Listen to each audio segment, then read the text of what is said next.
Charlotte, could you turn around for me, please? Not quite. Ballerina, yeah, that works. Okay, close enough. And then Mia, could you turn around for me, please?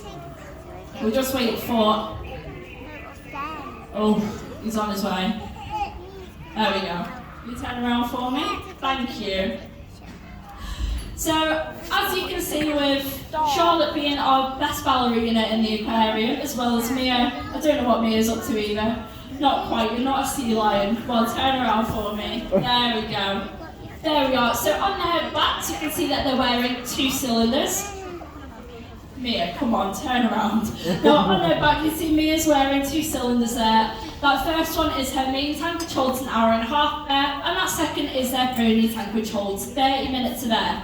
Now, we say air and not oxygen, because pure oxygen is fatal to humans. It's just the air that you and I are breathing right now. That pony tank is used to spare air for themselves or for their partner. Here comes Archie again.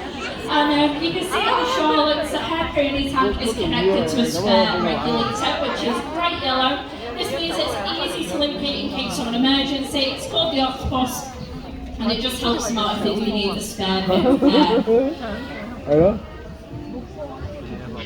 Now, once we turn back around, we're going to take a look at how much air is left in their cylinders. So if we tap the middle of our hands like this, we'll get to see their pressure gauges. So guys, your gauge please, Mia. Thank you very much.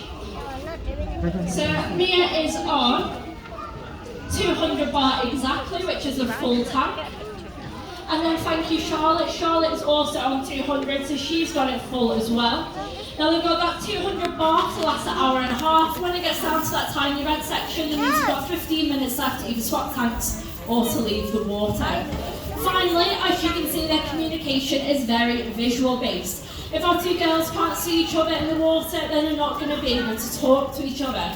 So Charlotte, our safety diver, is always going to carry 2 metal bolts that she can tap together.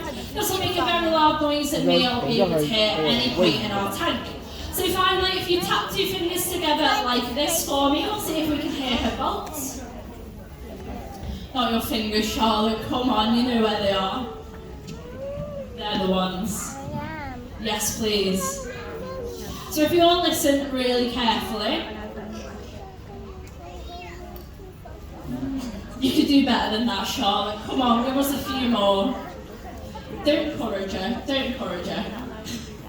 Come on, Charlotte. Oh, can you all hear that? Okay, so as you can imagine, that is very loud for Mia in there as well. You might have noticed that indirectly it does work quite well as a dinner bell for all of our other fish. So we're going to wave off Charlotte now. She's going to go sit on the side for us.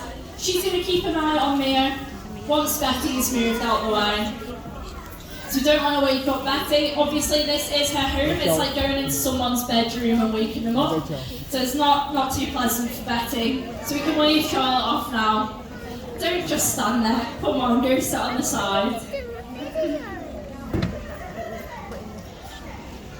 Not quite. Come on, Charlotte. Bye. Go sit on the side for me. Thank you.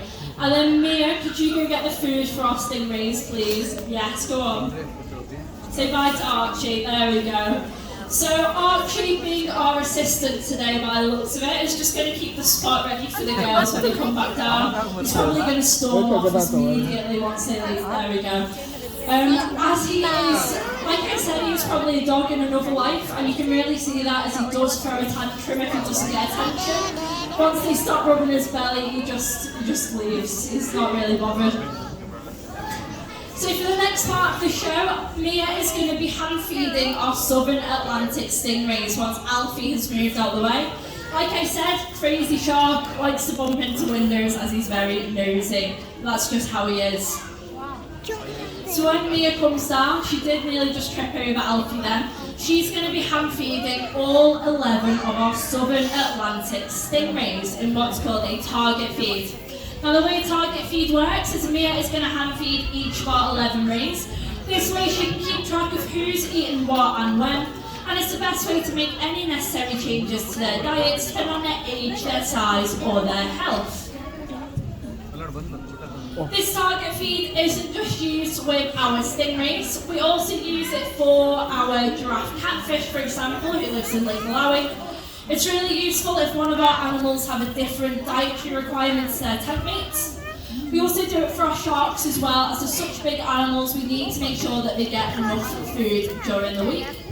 But the way we target feed our sharks, we're not obviously in the water with them. Instead, we get a big stick, put a tuna on the end and dip it in the water, and they know exactly when to go and where.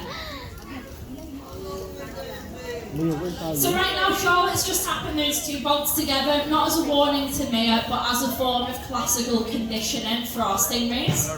Our rays associate that noise with feeding time, and that's how they know to come over to the window. Instead, Archie believes it's his feeding time, and I think if he begs Mia just enough, she might give him one, but we'll see at the end of the show. If he waits very patiently, you might be lucky.